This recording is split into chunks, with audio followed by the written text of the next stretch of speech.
আসসালামু আলাইকুম, সবাইকে স্বাগত জানিয়ে আজকের ভিডিও শুরু করলাম।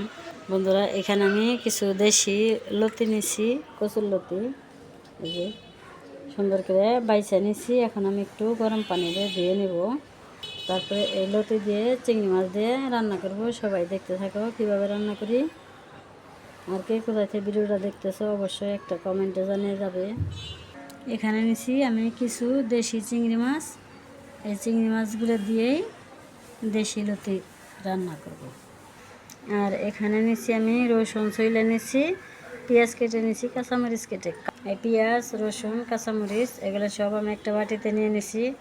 এখন আমি রান্নায় চলে যাব। চলো বন্ধুরা, রান্নাঘরে যাই। চুলায় গরম পানি দিয়ে দিছি, এখন আমি লতিগুলো দিয়ে দেবো। হালকা একটু খালি ধুয়ে নেব গরম পানি দিয়ে, তাহলে কালারটা সুন্দর হবে।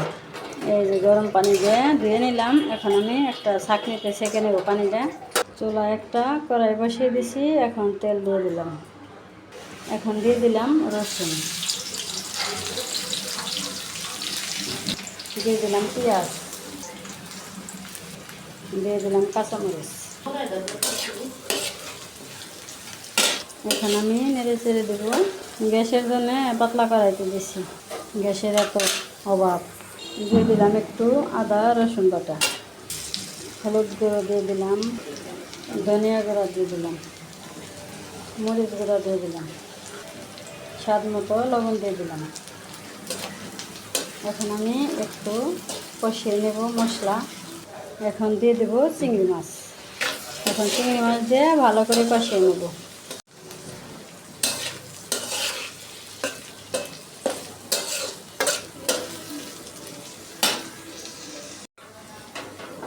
এই অনেক চিংড়ি মাছের সাথে মশলা দিয়ে অনেক সুন্দর করে কষিয়ে নিলাম।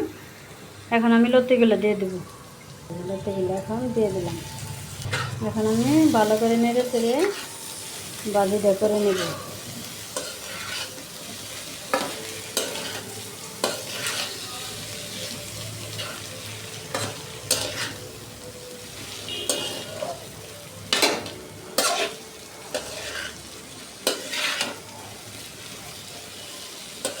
আমি এক ফোঁটা পানিও দিব না, এই পানিতেই আমার লতি ভাজি হয়ে যাবে। লতির মধ্যে যে পানিটা আছে ওই পানিতেই লতি ভাজি হয়ে যাবে, একটু পানিও দিব না। এখন আমি একটু ঢাকনা দিয়ে রেখে দেবো। এই যে আমার লতি ভাজি হয়ে গেল, এখন আমি নামিয়ে নেব। এই যে দেখো বন্ধুরা, কত সুন্দর করে আমি লতি চিংড়ি মাছ দিয়ে ভাজি করে নিয়ে আসলাম। আজকে আমার এই দেশি লতি আর দেশি চিংড়ি মাছ, এই লতির চিংড়ি এই রেসিপি কেমন হলো অবশ্যই কমেন্টে জানাবে। তাহলে আজকের ভিডিও এখানে শেষ করলাম। সবাই ভালো থাকবে, সুস্থ থাকবে, সাবধানে থাকবে। আল্লাহ হাফেজ, আসসালামু আলাইকুম। এই যে দেখো বন্ধুরা, কত সুন্দর করে লতিটা আমি চিংড়ি মাছ দিয়ে ভাজি করে নিয়ে আসলাম। দেশি চিংড়ি মাছ আর দেশি লতি। তাহলে আজকে আমার এই লতির রেসিপি কেমন হলো অবশ্যই কমেন্টে জানাবে। তাহলে আজকের ভিডিও এখানে শেষ করলাম। সবাই ভালো থাকবে, সুস্থ থাকবে, সাবধানে থাকবে। আল্লাহ হাফেজ, আসসালামু আলাইকুম।